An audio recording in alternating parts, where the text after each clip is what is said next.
It's a Final Word World Cup Daily 2023. Adam Collins with you in London. Geoff's at Puna on day 28, where New Zealand have been playing South Africa, and he's got the early finish. We're here for Westfield, London, Westfield, Stratford City. More extra, less ordinary. Tell us all about it in 30 seconds. Tom Latham of New Zealand won the toss and asked South Africa to bat. Why did he do that? Put them in. Guess what? They make between 300 and 400 because that's what they do when they bat first. 357 this time around, 200-run partnership between Rassie van der Dussen and Quinton de Kock, who both made hundreds, and then David Miller smashed them around at the end. They put on 119 in the last 10 overs, and New Zealand were never at the races. Lost wickets early, lost wickets late, lost wickets in the middle. Lost wickets until they were bowled out in 35 overs. Glenn Phillips made 50, smashing at the end. Pointless, they were out for 167. They've been defeated by 190 runs. New Zealand had two things going for them early in the tournament. Early wins, 4 wins, the big one over England, then taking advantage of a softer part of the draw, but they were able to accumulate quite a bit of net run rate. That's almost completely eliminated if you want to view it in a positive, negative sort of spectrum. They're at 0.5 of a percentage point now.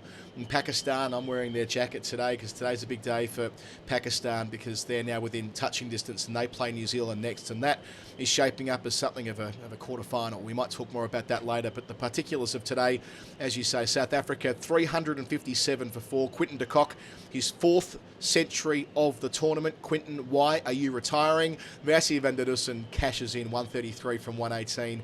They put the foot down after passing 3 figures. And then with the ball, Kashav Maharaj, 4 for 46. You mentioned the Phillips runs, but the wickets up the top from Marco Jansen, all out 167.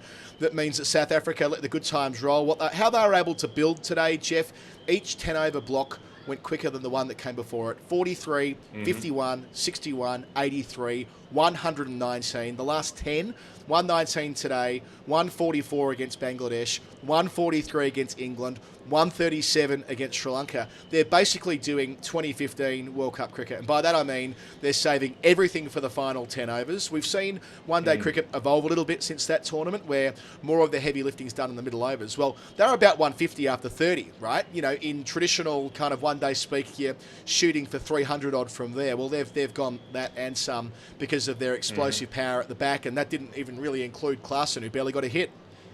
Well, that was the interesting thing is that while de Kock and van der Dussen were building this partnership, this may sound ridiculous, but I thought they left some out there. I thought they went too slowly at times between about 20 and 40.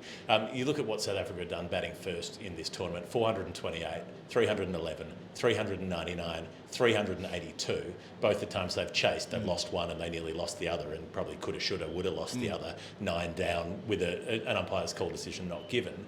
And then they get asked to bat first. It was absolute stupidity from New Zealand.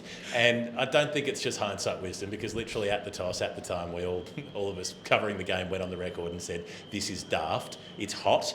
Like, you don't want to field first, you want to make the other team field first, and particularly when their best player, their most important player, if not their most aggressive and destructive, but their most important being Quinton de Kock, is the wicket keeper. Make him go and keep wicket for 50 overs before he has to come out to bat. He's probably not going to peel off 100 against you. It's going to be much harder in those conditions. But yeah, so there were points through the middle with all that batting power to come, with Markram being in the touch that he's been in, with Klaassen and Miller, those heavyweights through the middle order, not coming in until well into the last 10 overs. It almost felt like a waste of resources. But maybe it just doesn't matter. I mean, if you make 350, you make 350. It's quibbling, but I felt like this was a day when they could have made 380 if they'd gone a little bit harder through the middle and risked losing a wicket from somewhere between overs 30 and 40 in order to get one of those hitters in. Yeah, and look, they did lose a bowler. New Zealand, Matt Henry went down with a hamstring in his 6th over, so Neesham had to come on, and that's when de Kock really took off. I mean, that was the reference point for de Kock to put the foot down himself and went to 100 with a 6-over backwards square leg from his 103rd delivery. Rassie van der Dussen gets there a couple of overs later with a 4 to a similar part of the ground. So just on de Kock, he's made 545 runs already in this tournament. Sangakkara made 541 back in 2015. That's most ever for a wicket keeper. Now he's equal on hundreds with Sangakkara for 4 in a tournament. Only Rohit Sharma sits in front of him. But weirdly, I share your view that there was a time there between overs, say, 30 and 40, where I thought, and bear in mind, I'm going to say this line for one of the last times he's retiring, it was in New Zealand's interest to keep the cock in, because you could see where, and they were always going to rejig the batting order with Miller and eventually Klaasen coming in before Markram, who whacked the 6 from his one and only ball in the middle. We might come to that in the Hall of Fame, Geoff. But no, the way it was trending. But this is not a normal setup. South Africa aren't playing the game the way other teams are playing it. They are in such good nick and have such belief in what they can do in terms of clearing the ropes. The other stat that came out today, they've now hit 82 sixes in the tournament. The most ever in a completed World Cup. In a completed World Cup is England's 76 sixes back in 2019. So with 2 group games to go, potentially a semi-final and a final, they've already hit 6 more sixes than England hit in 4 more games 4 years ago when they were setting any number of scoring records. So, this is an interesting side for many reasons, not least the fact that we thought 3 months ago they'd be nowhere near it. But brute force, guys sort of honed their game in short form leagues. It's paying dividends at the moment. Well, and the weird thing is that none of these South African batters have been playing any Royal London Cup 50 over domestic cricket. How are they possibly making runs in one-day internationals if they haven't been playing English domestic 50 over cricket?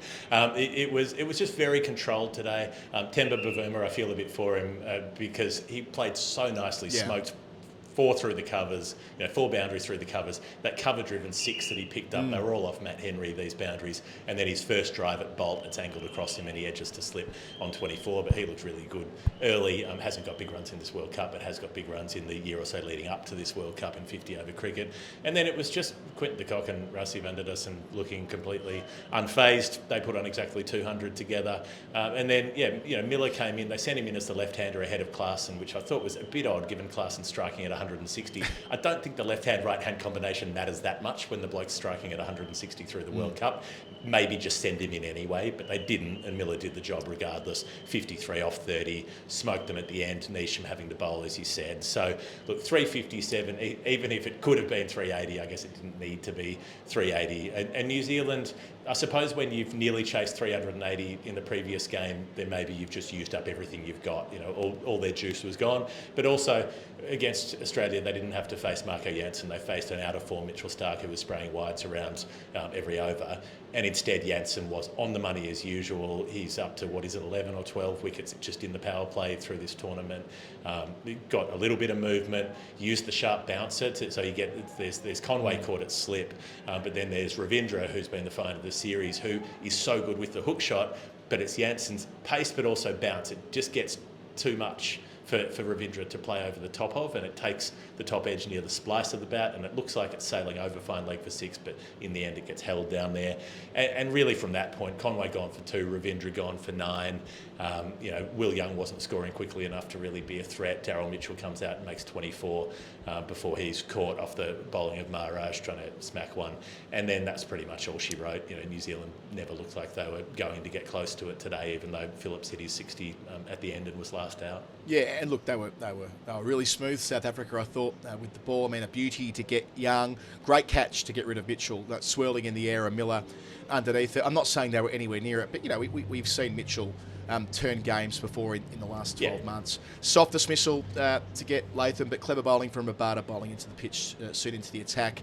Santner is out to Maharaj. What a 4 wickets for him. Thought he mixed his pace up really well. Maharaj, 2 wickets with balls that were quite slow out of the hand, and we're actually used to more seeing that from Santner, but he's worked his way into the tournament at the right time because we're going to be seeing pitches. They may not be used pitches necessarily, but the grounds will be taking more wear and tear, and it should be a tournament that the deeper we get into it, it takes more to spin. So I was glad to see he finished with 4 and you Janssen with 3. Just to go back to Rassie van der Dussen for a moment, I reckon he gets a tough rap sometimes, and this is partly a test match thing, I reckon, that we've seen him flattered to deceive against the red ball, and we forget that he's got an imposing white ball record, an average with a 6 in front of it, and he the way he plays belies the way he looks. Rassie van der Dussen looks like a plunderer in the mould of, David Miller, his teammate, but it's very different. He's actually got beautiful touch, and he always has. He's a more elegant, traditional, tactile cricketer than a bludgeoning come in at 4 or 5, which of course is why he bats number 3 in this one-day side. But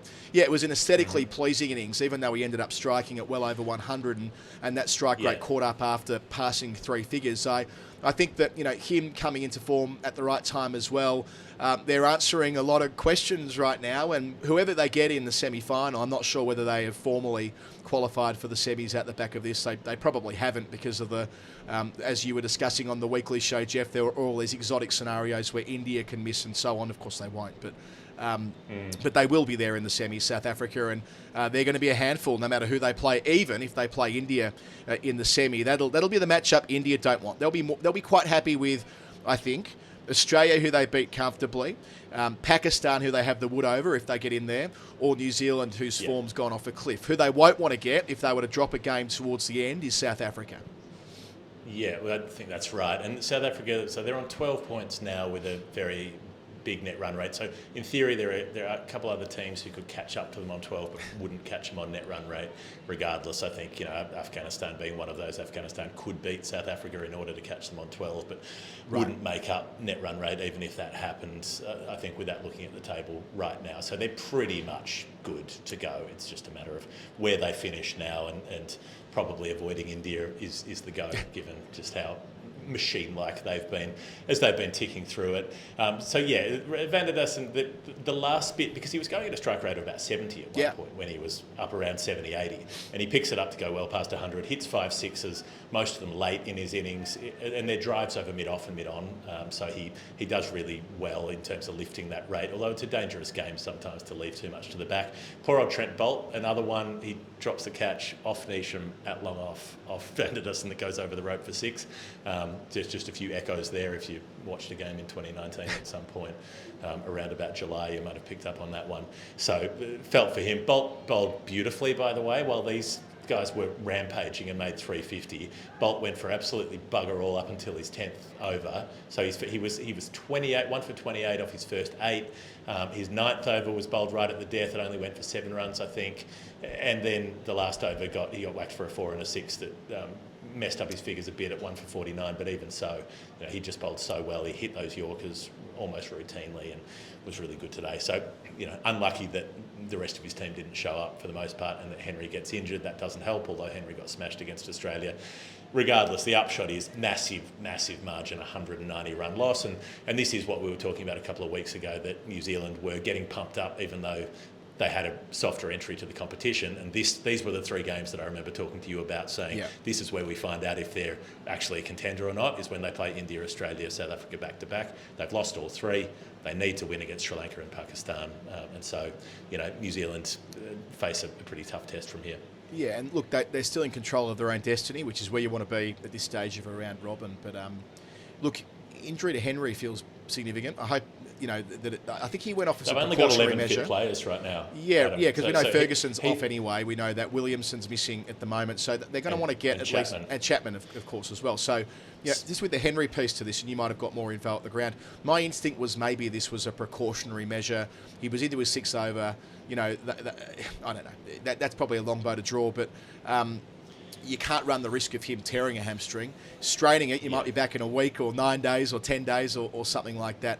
So they need to find a way to regroup. And look, they did that in 2019. New Zealand were getting out of form at the wrong time in the group stage there. They lost to the West Indies. They narrowly.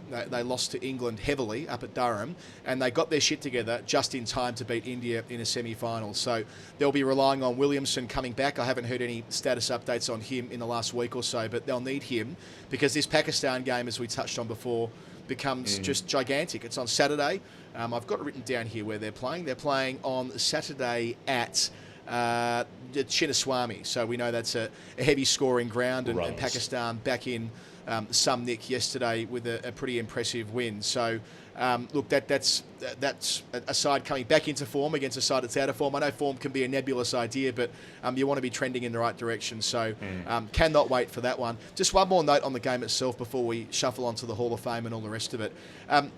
Quinton de Kock and his retirement. Geoff, we haven't really had the chance to dig into that in any real depth since it got announced. He's 30 and he's withdrawing from one-day cricket. It just feels like such a crying shame. I mean, I know that Senior players often benchmark their involvement in formats around World Cups, and if he's not intending on being a 50-over player as a 34-year-old, then maybe he's doing the right thing by making way. I'm not sure, but like a guy who's in the best form of his life, seeing fit to walk off the stage and announcing it before the finals have even happened, it feels premature to me, and I hope he is able to reconsider this decision, because when he's firing, they are such a better team. They can lay the foundation, which does allow those bigger hitters, those T20 guys, to come in at the back and do as they see fit. Although maybe he's playing so well because he knows he's going to retire, because that pressure's off, he feels relaxed. Basically, he's over cricket. He's sick of playing it, he's sick of being on the road all the time. And so Firdous Munda's suggested there's a little whisper that he might think about coming back in 4 years for the World Cup in South Africa, but not play a lot in the interim. That's a stretch. They didn't take AB de Villiers back when he made himself available in 2019, but True. Who knows? He's just sick of it. He's done with it, and I think that's understandable when you've been playing since a young age and producing. So it is unfortunate, but there are points where you don't want to be on the road all year, and nobody's making a fortune playing for South Africa. They will make a fortune playing in a few select T20 leagues, so that's what he'll do. I mentioned that what New Zealand have coming up. South Africa get the perfect possible free hit, I reckon. They get India in their next game at Eden Gardens. That'll be a blockbuster first versus second, but in some ways you'd rather be South Africa because expectations are measured around India. Everyone assumes they're going to do what Australia did in 2003 and 2007 and run the table. So a chance there for the Proteas, and they have Afghanistan to finish, who conceivably can still make it and overtake New Zealand. Okay, Geoff, time to move along to the Final Word Hall of Fame. Final Word Hall of Fame is brought to you by Westfield London and Westfield Stratford City. Geoff, I was talking to Cam about this yesterday, and I thought I'd discuss it with you as well. There's so much to do at Westfield. We've gone through that over a number of weeks and months now. But maybe the best thing you can choose to do is donate blood. The UK is facing a shortage of O negative and B negative blood at the moment, and to ensure the hospitals have the right amount of blood when they need it at a really tricky time of year around Christmas, they're doing a blood drive right now at both Westfield London and Westfield Stratford City. There's an NHS blood donation bank at both of the centres. If you don't know your blood type, they'll do a finger prick test there and then. They'll let you know, and you can give blood immediately. And if you already know your blood type, you can book now online and go in there and save some time. That's blood.co.uk, Westfield London, Westfield Stratford City. More bloody extra, less bloody ordinary. Geoff, do you know your blood type? Cam did. That surprised me. Do you? Wouldn't have a clue. I asked my mother once, and she said, "I don't know, I don't remember." Thanks, Mum. And as for there used to be some qualifications that I couldn't donate because I'd lived in too many other countries, and they used to be pretty weird about all that sort of stuff. So I don't know, but I can find out next time I go to Westfield. I just saw an Alex Hartley-shaped character walking in behind you in shot. Hello, Alex. Just on blood donations and stuff that happened today. Harsha Bogle is a great advocate for blood donations in India. He does an amazing amount of work promoting the cause on social media. I love the question that he asked Quinton de Kock at the halfway mark about, surely this is the best you've ever batted in one-day cricket. And Quinton was like, I don't know. I think so. Probably. It was for a guy that's rattled off 400s in 7 hits. He was altogether non-committal. So that was the first thing that jumped out at me. The other thing off commentary, it was Mark Nicholas when Ravindra holed out to fine leg, wasn't it? So it lands about 10 yards inside the circle, inside the ring boundary rather. And we're all guilty of this sometimes. We think a ball's going for 6 and we start calling it, and it doesn't make it. And he goes, "That's a 6, caught in the deep." He kind of recovered it just before finishing the words. So expertly saved there by Mark Nicholas. Mm-hmm. Okay, well, I've got a Mark Nicholas moment for you because he poked his head around the commentary box to say good day during the first innings. Just a sort of "how are you, where have you been" sort of stuff. And mid-sentence, he can't help himself. He has to commentate. Rassi van der Dussen hits the 6 down the ground, and mid-sentence he just breaks off and goes, "Well, that is flat and hard." Just mid-conversation. It's a 6-er. It would have been better. How do you know that? Just couldn't help it, just had to go for it. So that was good. I've especially enjoyed the conspiracy theory today among the nutters online is that the BCCI may be in league with China and the PCB have arranged for New Zealand to choose to bowl because they want to make sure Pakistan make the semi-finals so they can have an India-Pakistan final. So apparently the Kiwis are in on that. Don't know how they got bought off, but that, literally people have been positing this to me as, well, obviously this is what's happening. Have you checked out what the CCCP are up to? No, I haven't. I should be looking at CCCP, CCTV, because that's how you find out what they're doing. But my last Hall of Fame is Aidan Markram with the 6 from 1 ball. Great. He joins a list. There are 11 players in ODIs who have hit 6 off 1 ball. He's the first specialist batter ever to do it. They're always tail enders. There are a couple of all-rounders in there in Yusuf Pathan and Shadab Khan. But you've got Wasim Akram did it first, Aqib Javed, Venkatesh Prasad, Mohammad Shami, Chris Jordan, Wahab Riaz, Jasprit Bumrah. And one of your faves, the Irish spinner Andy McBride, this, is the only player ever to make 6 from 1 ball dismissed. Everyone else is 6 not out. How do you think he got out for an innings of 6 off 1 ball? Well, this is what T20 analysts call the perfect possible game, don't they? They say if you get 6 from 1 and out second ball, you've done your job perfectly. No, 1 ball. He faced 1 ball. Oh, sorry, he was out from 1 ball. He got run out at the non-strikers end from fingers in the follow-through, something like that. He tried to run an extra on a wide the subsequent delivery against Zimbabwe in Belfast in 2021 and got run out heading to the non-strikers end after hitting a 6 first ball. So he's the only player ever to make 6 and out first ball in an ODI. The others are all 6 not out, and Aidan Markram joined that list today. I like it. Strike rate of 600. I like it. Nice one there from Andy McBride. Look, Geoff, I'm off. I've got to read how New Zealand foreign policy has changed since their change of government a couple of weeks ago. So I'm going to crack on with that and read about this conspiracy theory in greater depth. You're going to crack on. Where are you off to next? I think you're flying tomorrow. Mumbai tonight. Okay. No, we're driving down to Mumbai tonight for the game tomorrow. So Geoff will be in Mumbai, then we'll be back tomorrow on the show with the game that's between India and Sri Lanka at the work, rest and play. The Netherlands are playing Afghanistan on Friday. This has been the final word daily for Westfield London, Westfield Stratford City. If you really like what we do, patreon.com/the final word. We've got a daily show in the feed, weekly show rather, in the feed at the moment, which deals with all the issues around the game. Our Storytime History show last week was a belter. Another one coming on the weekend with myself and Bharat Sundaresan, guest hosting for Geoff. We've got interviews coming up left, right and centre, including one with a former England great and another with the new president of the MCC, Mark Nicholas, when he's back from the World Cup. We can't stop, we won't stop. This is the final word. We will talk to you tomorrow. Bye.